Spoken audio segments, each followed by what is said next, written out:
نحمده ونصلي ونسلم على رسول الكريم بسم الله الرحمن الرحيم عن عائشة قالت كان رسول الله صلى الله عليه وسلم جالسا فسمعنا لغة وصوت صبيان فقام رسول الله صلى الله عليه وسلم فإذا حبشية تزفن والصبيان حولها فقال يا عائشة تعالي فانظري فجئت ووضعت لحيي على منكب رسول الله صلی اللہ علیہ وسلم الى آخر الحدیث۔ یہ روایت حضرت عائشہ صدیقہ رضی اللہ تعالی عنہا سے ہے۔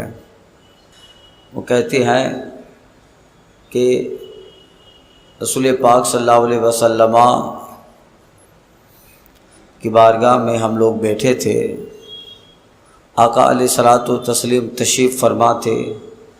ہم نے شور اور بچوں کی آواز سنی جو باہر سے آ رہی تھی۔ اب یہ پورا باب حضرت فاروق اعظم رضی اللہ تعالی عنہ کی فضیلت میں ہے۔ اس حدیث پاک میں حضرت عائشہ صدیقہ رضی اللہ تعالی عنہ کا ذکر ہے، سنیے۔ تو حضرت عائشہ کہتی ہے آقا صلی اللہ علیہ وسلم تشریف فرماتے تو ہم نے شور کی اور بچوں کی آواز سنی۔ آقا صلی اللہ علیہ وسلم کھڑے ہوئے تو باہر تشریف لے گئے تو دیکھا ایک حبشی باندی ہے، کنیز حبشی لونڈی بچی، وہ باندی کو دیکھا جو ناچ رہی تھی اور بچے اس کے ارد گرد تھے، گا رہی تھی اور بچے اس کے ارد گرد تھے، یعنی کھیل دکھانے والے ہوتے۔ حبشی لوگ زیادہ دکھاتے ہیں آج بھی کھیل کود میں۔ تو وہ کئی مدینہ کے باہر سے آیا تھا ایک چھوٹا سا قافلہ، ایک چھوٹی بچی تھی، وہ کچھ حرکت کر رہی تھی، گا رہی تھی، ناچ رہی تھی اور بچے اس کے ارد گرد، بچوں کا کھیل تھا۔ آواز سنی تو آقا باہر تشریف لے آئے تو دیکھا وہ حبشی بچی ہے جو ناچ رہی ہے اور بچے اس کے ارد گرد بیٹھے ہیں۔ آقا صلی اللہ علیہ وسلم نے فرمایا عائشہ ادھر آؤ۔ حضرت عائشہ اندر تھی، عائشہ ادھر آؤ تو تشریف لے آئی۔ فجی تو میں آئی، فنظری آقا کہتے دیکھو، میں آئی اور میں نے دیکھا فوضعت لحی علی منکب رسول اللہ صلی اللہ علیہ وسلم۔ حضرت عائشہ کہتی ہیں کہ پھر میں نے اپنے جبڑے رسول اللہ کے کندھے پہ رکھ دیے، یعنی پیچھے ہوئی اور اپنا یہ جبڑا حضور کے کندھے پہ رکھ کے وہ کھیل دیکھنے لگی، وہ کھیل دیکھنے لگی۔ اب یاد رکھیے حضرت عائشہ رضی اللہ تعالی عنہا کی عمر، ام المومنین کی عمر اس وقت کم ہے۔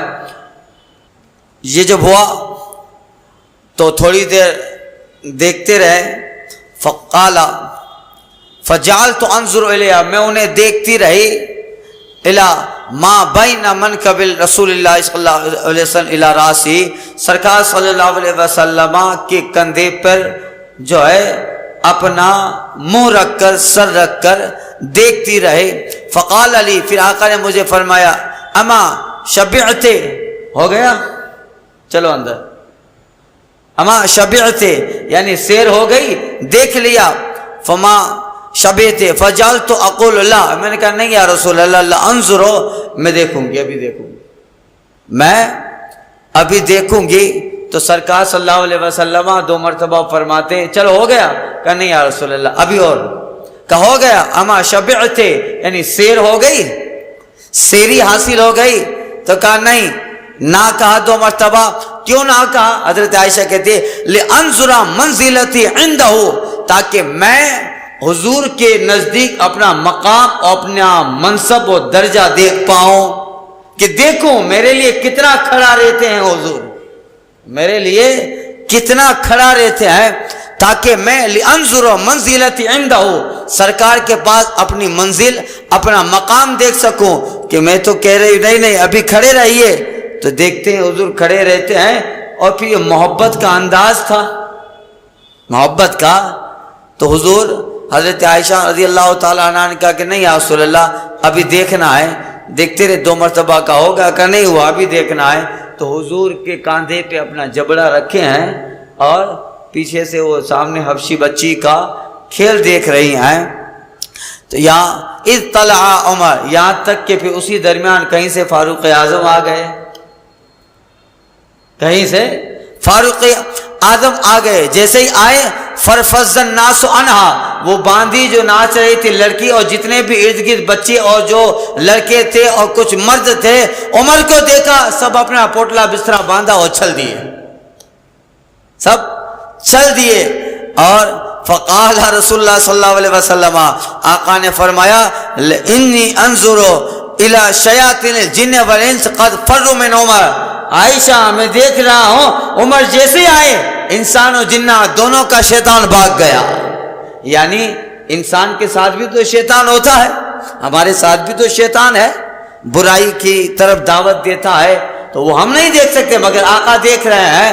تو اب وہاں جتنے لوگ بیٹھے تھے تو وہاں ان کے ساتھ ان کا انسانوں کا جو شیطان ہوتا ہے وہ بھی تھا جو حضور دیکھ رہے تھے، اور وہ دوسرے شیاطین بھی تھے جو بہکانے والے ہوتے ہیں، وہ سب جمع تھے. اس لیے کہ ایسی جگہوں پہ وہی ہوتے ہیں جہاں ناچ گانا ہو، ڈھول تاشے ہو، تو وہ سب حضور سب کو دیکھ رہے تھے. مگر جیسے عمر آئے آقا فرماتے انظروا الی شیاطین الجن والانس قد فروا من عمر. عائشہ میں دیکھ رہا ہوں کہ جن اور شیاطین، جن اور انسان دونوں کا شیطان بھاگ رہا ہے، عمر کی وجہ سے میں دیکھ رہا ہوں. تو سب بھاگ گئے. قالت فرجعت، حضرت عائشہ کہتی ہے پھر ہم لوٹ آئے، کہ چلو چلو اب یا رسول اللہ ہو گیا. اب یہاں ایک حضرت عمر کی فضیلت.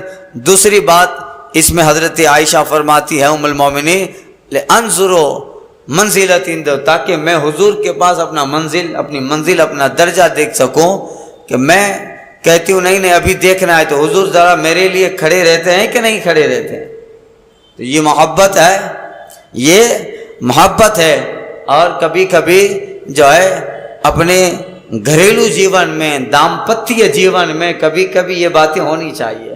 بالکل میاں کی طرح جو ہے مونچھ ہمیشہ تنی رہے، ناک پہ غصہ رہے، یہ نہیں. اسلام آج تو بابا آ کے سکھاتا ہے آرٹ آف لیونگ، رہنے کا طریقہ. ارے سب طریقہ تو ہم نے دیا ہے. وہ سکھاتا ہے کہ زندگی میں کیسے رہنا ہے، گھر میں کیسے رہنا ہے، آرٹ آف لیونگ. اور سکھانے کے بھی کروڑوں لیتے ہیں. یہ تو سب ہم نے ہی سکھایا ہے کہ گھر میں کیسے رہنا ہے، ماں باپ کے ساتھ تو کبھی کبھی یہ دل لگی ہوتی ہے. حدیث شریف میں آیا ہے حضرت عائشہ سے سرکار فرماتے چل عائشہ ہم دوڑ لگاتے ہیں، ہم دوڑ لگاتے ہیں. تو حضرت عائشہ رضی اللہ تعالیٰ عنہ اور آقا علیہ الصلوۃ والتسلیم تھوڑا دوڑ لگاتے. اب حضرت عائشہ کی دل لگی کے لیے، ان کو اچھا لگنے کے لیے سرکار زیادہ نہیں دوڑتے تاکہ حضرت عائشہ آگے نکل جائیں. تو یہ محبت ہے، یہ محبت ہے.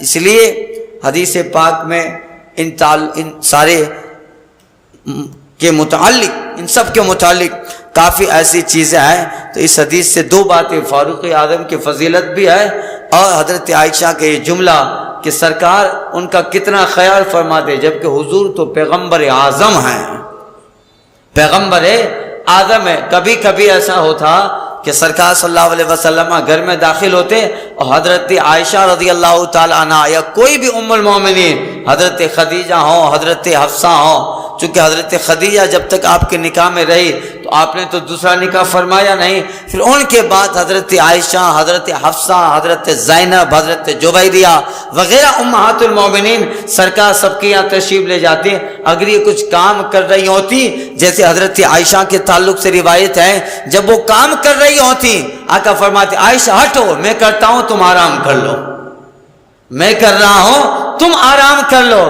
کیا بتا، یہ وہ پیغمبر ہیں جو رحمت للعالمین ہیں، مگر ایک درس دے رہے ہیں، درس دے رہے ہیں کہ گھر کا بڑا ہو ہے، پوری دنیا دونوں جہاں کا بڑا ہو وہ ایک الگ چیز ہے، مگر یہاں عائشہ کا شوہر ہو اور شوہر کو کیسے رہنا ہے یہ طریقہ رسول پاک بتا رہے ہیں. حضور تو غلام بہت تھے کام کرنے کے لیے، کام بلکہ اپنے ساتھی اپنے دوستوں کے ساتھ بھی ہوتے ہیں. تو سرکار صلی اللہ علیہ وسلم بلکہ ایک جگہ تو فاروق اعظم کی روایت ہے کہ سرکار کے حجرے میں جب داخل ہوئے تو سرکار صلی اللہ علیہ وسلم کہ آپ آرام فرما رہے تھے تو چٹائی کے نشان رسول اللہ کی پشت پہ ہو گئے تھے، چٹائی پہ سوئے تھے.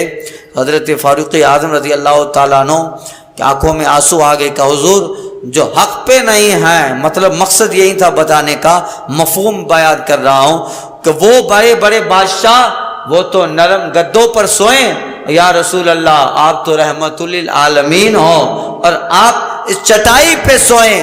آقا علیہ الصلوۃ والتسلیم فرماتے عمر ہم نے رب کی بارگاہ میں اسی کو اختیار کیا ہے، ہم نے اللہ کی بارگاہ. تو غلام کام کرنے والے بہت تھے، سب کام کرتے، مگر خندق کا موقع ہے، صحابہ کے جسم پر ایک پتھر باندھا ہے، رسول اللہ کے پیٹ پہ 2 پتھر باندھے ہیں.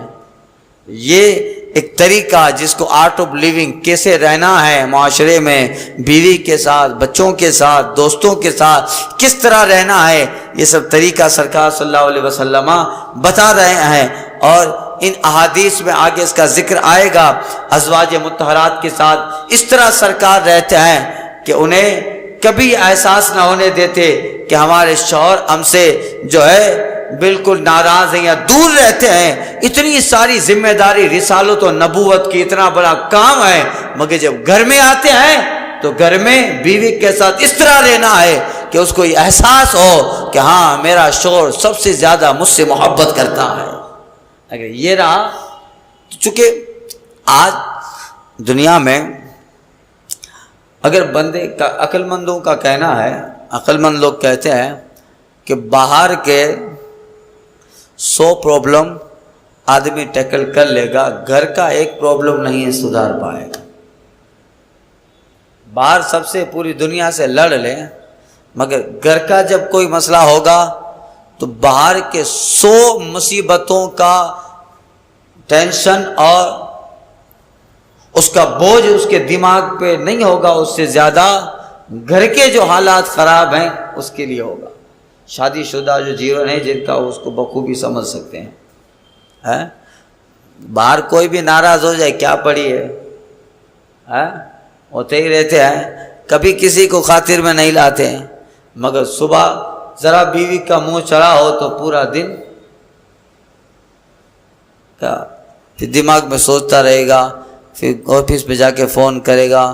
تو اب وہی دماغ لگائے، وہ باہر 15-20 لوگ ایسے ہی اس کے لیے گھوم رہے ہیں، اس کی کوئی فکر نہیں ہے، مگر گھر کا بڑا یا گھر کا کوئی یا گھر میں کوئی ناراض ہے تو فکر رہتی ہے.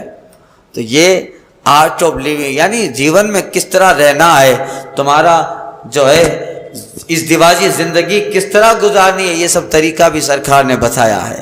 اگر ان اصول، ان فارمولاز پہ عمل کیا جائے تو یقیناً زندگی میں بہاریں ہی بہاریں ہوں گی. معاملہ کب ہوتا ہے؟ آج کے جو حالات ہیں، معاملہ اس وقت بگڑتا ہے جب شوہر مرد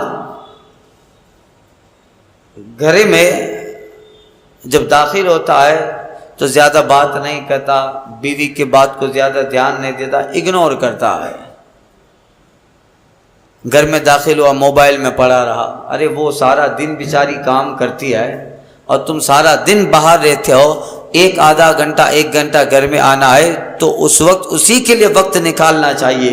اس لیے نزہۃ المجالس کی روایت ہے کہ جو ایک لمحہ تھوڑی دیر کے لیے اگر اچھی نیت کے ساتھ بیوی کے ساتھ بیٹھ کر باتیں کرے گا تو ایک تھوڑے وقت کے لیے اگر اپنی بیوی کے پاس بیٹھ کر محبت کی باتیں کیا کہ یہ میری بیوی ہے، اللہ نے مجھ پہ حق عائد کیا ہے کہ اس کی ذمہ داری مجھ پر ہے، ان سارے چیزوں کو دیکھتے ہوئے اگر تھوڑی دیر اس کے ساتھ بیٹھا تو علماء فرماتے ہیں وہ بیٹھنا 1 سال کے نفلی اعتکاف سے بہتر ہے.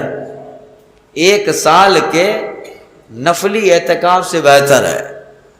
تو یہ سب چیزیں اس لیے بتائیے تاکہ گھر کا جیون سکھی رہے، شانت رہے اور بہت آرام سے وہ زندگی اس کی گزرتی رہے. اگر یہ زندگی اچھی ہے تو باہر والی زندگی اچھی ہی ہے. مولانا ابو نور بشیر نے حضرت نے ایک واقعہ لکھا ہے، ایک بادشاہ اپنے سپاہی کے ساتھ سیر کر رہا تھا، تو دیکھا ایک بہت دبلا پتلا مزدور ہے، دبلا پتلا ایک مزدور تھا،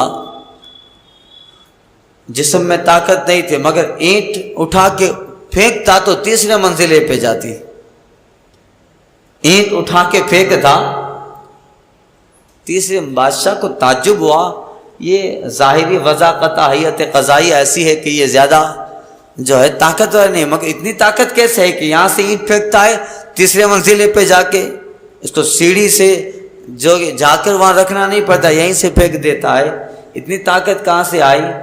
تو یہ کہا جسم تو دبلا ہے مگر طاقت بہت ہے۔ وزیر بڑا مدبر تھا جو بادشاہ کے ساتھ ہوشیار تھا، کہ بادشاہ ہو نہ ہو اس کا جو گھریلو جیون ہے، اس کی جو گھر کی زندگی، ازدواجی زندگی، میاں بیوی کی ان دونوں کی جو زندگی ہے وہ بہت اچھی ہے، اس لیے اینٹ پھینکتا ہی تو تیسرے منزلے پہ جاتی ہے، اس کے گھر کی زندگی بہت اچھی ہے۔ تو کہا یہ کیسے؟ بادشاہ سے وزیر کہتا ہاں ایسا ہی ہے۔ پھر بادشاہ نے کہا ذرا تحقیق کرو، تحقیق کروائی گئی، کہاں اس نے جس خاتون سے نکاح کیا ہے وہ بڑی نیک ہے، بڑی اچھی ہے، اور یہ سارا دن مزدوری کرتا رہتا ہے، اور جب شام کو اپنے گھر پہ جاتا ہے اس کی بیوی اس کے لیے کھانا پکا کر رکھی ہوتی ہے، اور باہر اپنے شوہر کا بے تابی سے انتظار کرتی ہے۔ جب شوہر گھر میں داخل ہوتا ہے تو پہلے اٹھ کے وہ سلام کرتی ہے اور پھر پانی لے آتی ہے، شوہر کو وضو کرواتی ہے، ہاتھ دھلواتی ہے، اس کو کھانا نکال کے دیتی ہے اور اس سے باتیں کرتی ہے، کیا ہوا آپ کی طبیعت صحیح، یعنی بہت اچھی طرح زندگی ہے۔ بس یہی راز ہے، جیسا وزیر نے کہا تھا کہ ہاں زندگی میں اس کے گھر کے حالات تو بڑے اچھے ہیں، کہ تو ہو سکتا ہے کہ گھر کے حالات اچھے ہیں اسی لیے اتنا دبلا پتلا ہے، مگر اینٹ پھینکتا ہے تیسرے منزل پہ جاتی ہے۔ تو کہا ہاں یہ ہو۔ تو بادشاہ نے کسی بھی طرح سوچا کہ ان کے گھر میں ذرا وواد ڈال دیں، تھوڑا گھر میں وواد ڈال دیں، میاں بیوی میں اختلاف ڈال دیں۔ بادشاہ نے ایک کنیز کو تیار کیا اور کہا جاؤ کسی بھی طرح اس کی بیوی کے کان بھرو۔ تو کنیز گئی، دوستی کی اور کہا تمہارے شوہر کبھی کبھی لیٹ آتے ہیں نا، اس کا تعلق کسی اور سے ہے، کسی اور سے اس کا تعلق ہے۔ اس طرح دو چار باتیں کر دی۔ اس دن جب شوہر گھر پہ آئے تو بیوی کا موڈ صحیح نہیں تھا، آج پہلے کی بنسبت خلاف معمول دھیان نہیں دیا۔ تو شوہر نے سوچا کیا ہے، کہا رویہ بدلا، کہا نہیں کچھ نہیں، ایسے پھر دو چار دن چلتا رہا، اس نے دھیان نہیں دیا، کچھ بتایا نہیں۔ تو اب شوہر کو بھی غصہ آیا، کہا وہ بھی اب مکرنے لگا۔ اب جب وہ مکرنے لگا تو اس کا شک مضبوط ہونے لگا، کہاں صحیح ہے۔ اس طرح کسی نے، تیسرے آدمی نے دونوں میں اختلاف ڈال دیا، اس تیسری کنیز نے اختلاف ڈال دیا۔ اب کچھ دن گزرے کہ یہ اس سے ناراض، وہ اس سے ناراض، ابھی گھر پہ جاتا تو کھانا نہیں ملتا، کھانا ملتا تو اس سے پڑا ہوتا، بیوی الگ سے سوئی ہوتی، صبح اٹھانے کے لیے وہ اٹھتی نہیں، اس طرح اختلاف و جھگڑا آ گیا۔ اب بادشاہ ایک دن گزر رہا تھا، وہی جہاں عمارت بن رہی تھی، وہی مزدور جو تھا شوہر، وہ عمارت کے پاس کام کر رہا تھا، بادشاہ سپاہیوں کے ساتھ گزرا۔ اب جب وہ مزدور اینٹ پھینکتا ہے تو اینٹ تیسری منزل پہ نہیں جاتی ہے، بلکہ کبھی کبھی تو پہلی منزل تک بھی نہیں پہنچتی ہے اور وہاں سے نیچے گر جاتی ہے۔ بادشاہ کہتا ہے کیا بات ہے، کچھ دنوں پہلے تو طاقت اتنی تھی کہ اینٹ پھینکتا تھا تیسری منزل پہ جاتی تھی، آج یہ پہلی منزل پہ نہیں پہنچ رہی۔ وزیر بولتا ہے ہو نہ ہو اس کے گھر کے حالات میں انتشار پیدا ہو گیا ہے، کب بلاؤ۔ بادشاہ نے کنیز کو بلایا، کہاں اپنا فارمولہ کام کر گیا، ان میں کئی دنوں سے اختلاف چل رہا ہے۔ اللہ اللہ۔ تو اب کیا مولانا ابو النور بشیر صاحب فرماتے ہیں، وزیر سے پوچھا بادشاہ نے، وزیر مدبر آدمی تھا، بڑا عقل مند تھا، کہ بادشاہ انسان جب اپنے جیون، اپنے گھر میں، اپنے بیوی، اپنے بچوں، ان کے حالات کے ساتھ اگر خوش رہتا ہے تو ان کی محبتیں، ان کے حالات اگر اچھے ہیں تو وہ حالات بندے کے بازوؤں میں طاقت پیدا کر دیتے ہیں، بندے کے بازوؤں میں طاقت پیدا کرتے۔ بیوی کی محبت تھی، اس کو دل میں گمان رہتا تھا کہ میں جلدی سے یہ کام ختم کر لوں اور گھر پہ جانا ہے، بیوی انتظار کر رہی ہے کیا بنایا ہوگا کھانے میں، آدھا میرا پیٹ کھانے سے بھرے گا، آدھا پیٹ میری بیوی کی محبت سے بھرے گا، صبح سے اس کو نہیں دیکھا، یہ ساری باتیں اس کے دماغ میں ہوتی تھی، تو پھر اس محبت سے اس کے بازوؤں میں طاقت ہوتی تھی، کمزور ہونے کے باوجود اینٹ پھینکتا تیسرے منزل پہ جاتی تھی۔ اب ایسا نہیں رہا ہے، اب ایسا نہیں رہا ہے، تو یہ ہوتا ہے۔ تو یہ ساری چیزیں اسلام نے بتائی ہے کہ گھر میں کیسے رہنا ہے۔ تو اپنے اب ہم لوگوں کا حال کیا ہے، اب ٹی وی آ گئی، موبائل آ گیا، اب وہ بھی کھانا کھا رہا ہوگا، بیوی بھی موبائل میں لگی پڑی ہے، کھانا کھا لیا کہاں، اب جا کے برتن رکھ دیا۔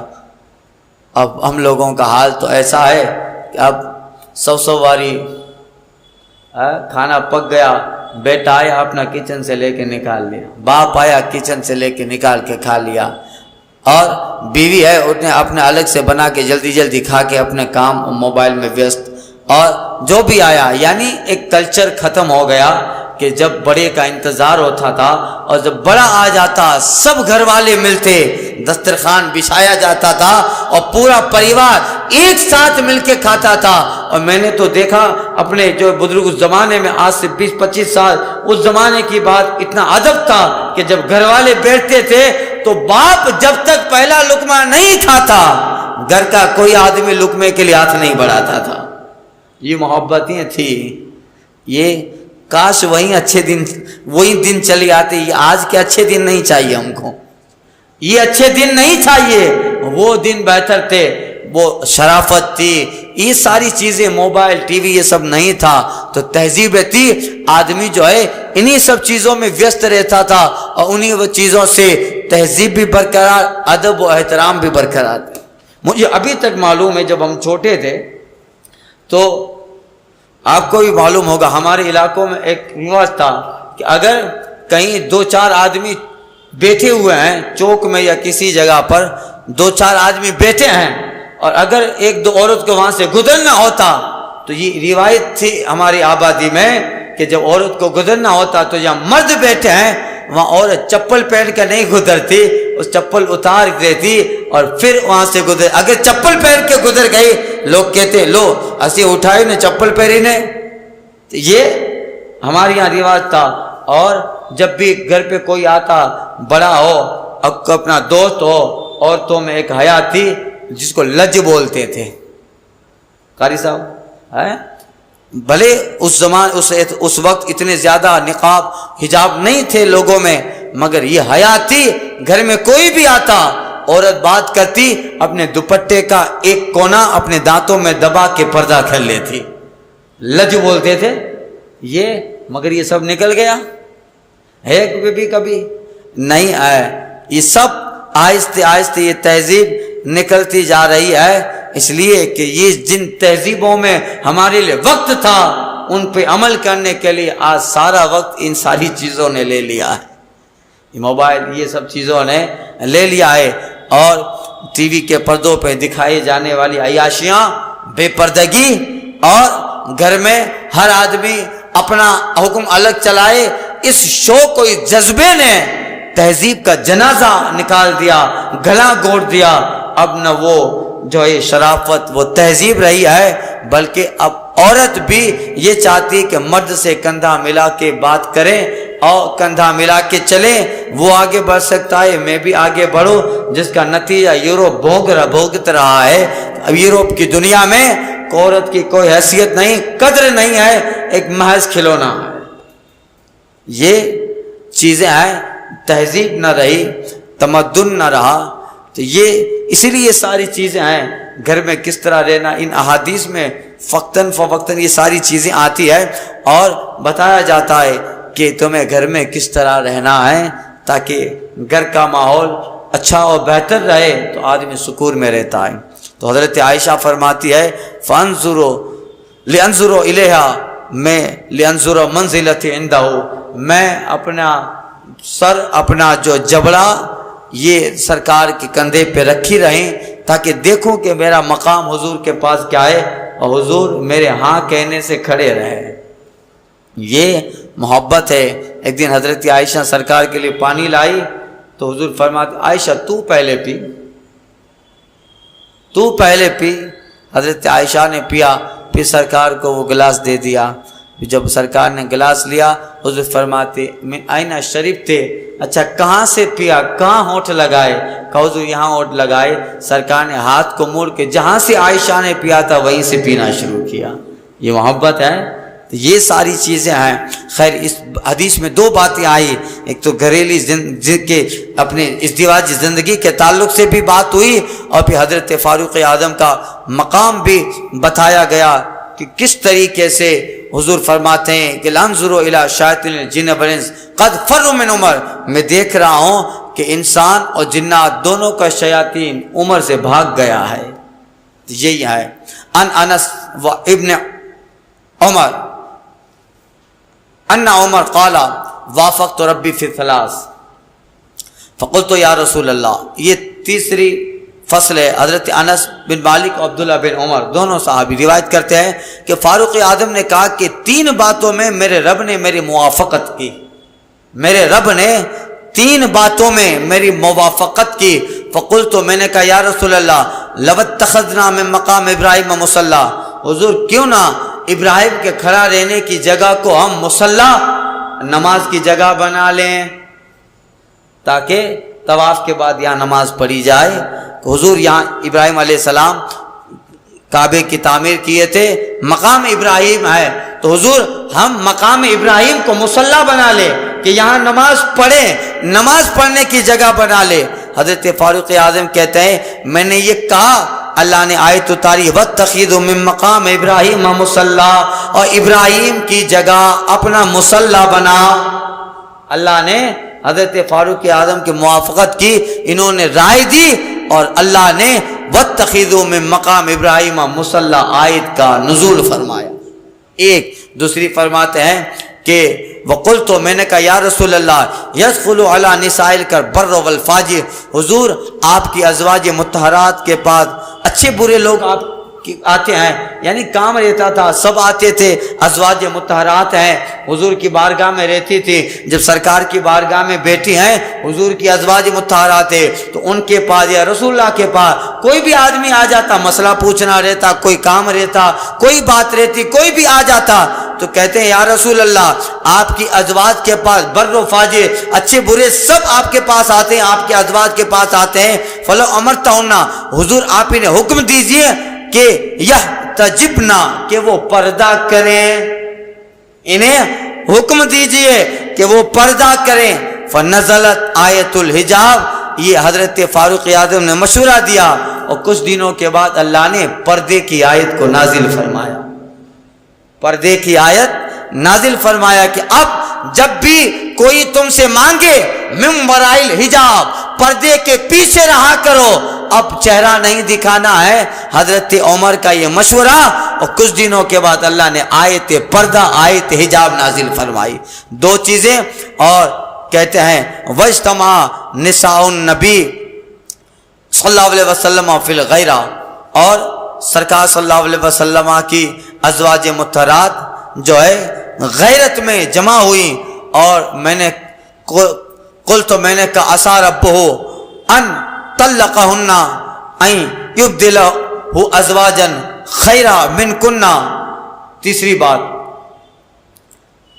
کہ سرکار صلی اللہ علیہ وسلم کی ازواج مطہرات غیرت کھا کر جمع ہوئیں، ایک مسئلہ تھا۔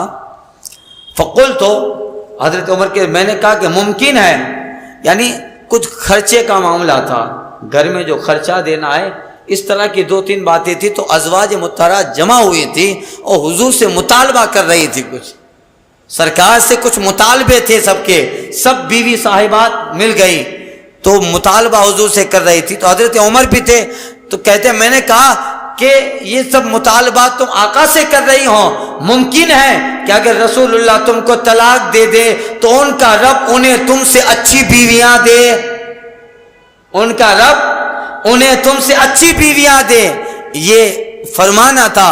فنزل کذالک وفی روایت، تو اسی طرح کی اللہ تعالیٰ نے قرآن میں آیت کریمہ اتار دی حضرت عمر کے موافقت میں.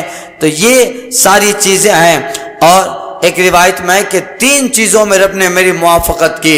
مقام ابراہیم میں، آیت حجاب میں، وفی اسارہ بدر، اور بدر کے قیدیوں کو چھوڑنے میں، بدر کے قیدیوں کے تعلق سے ان کو قتل کرنے میں میری موافقت کی گئی. ابو بکر صدیق نے مشورہ دیا تھا کہ حضور اب ان کے فدیہ دیا جائے اور فدیہ لے کر ان کو رہا کر دیا جائے. یہ بات حضرت عمر نے کہا تھا حضور جو جس کا رشتہ دار ہے اس کو قتل کرے. میں اپنے ماموں ہشام کو قتل کروں بدر میں جو قید ہوئے تھے، ابو بکر اپنے بیٹے عبد الرحمن کو، اور حضور آپ اپنے چچا عباس کو، تاکہ کفر ٹوٹ جائے، پھر کبھی اب دوسرا بدر کا میدان جمائے نہ ہو. یہ مشورہ دیا کہ اب یہ قید ہوئیں ختم ہی کر دیں ان کو. ابو بکر کہتے ہیں یا رسول اللہ ان میں ہمارے بھائی بھتیجے چچا یہ سب ہیں، ہم ان سے کچھ مال ان کے رشتہ داروں سے لے لیں اور چھوڑ دیں، ہو سکتا ہے یہ مال ہمیں ہی کام آئے. ان کو آج چھوڑ دیں گے تو آگے یہ لوگ ایمان لے آئے. تو یہ بات حضرت ابو بکر صدیق کی سرکار نے قبول فرمائی. مگر بعد میں کچھ آیتیں اتری جن آیات میں حضرت عمر کے مشورے کو اللہ نے پسند فرمایا، اللہ نے پسند فرمایا. تو یہ ساری چیزیں کہ ان کو مقام ملا کہ وہ جو کہتے اللہ ان کے موافق فرمائے. اس لیے حضرت فاروق اعظم کا لقب الموافق رائے بالوحی والکتاب، جن کی رائے قرآن اور اللہ کے فرمان کے مطابق ہوا کرتی تھی. واخر دعوانا ان الحمد للہ رب العالمین.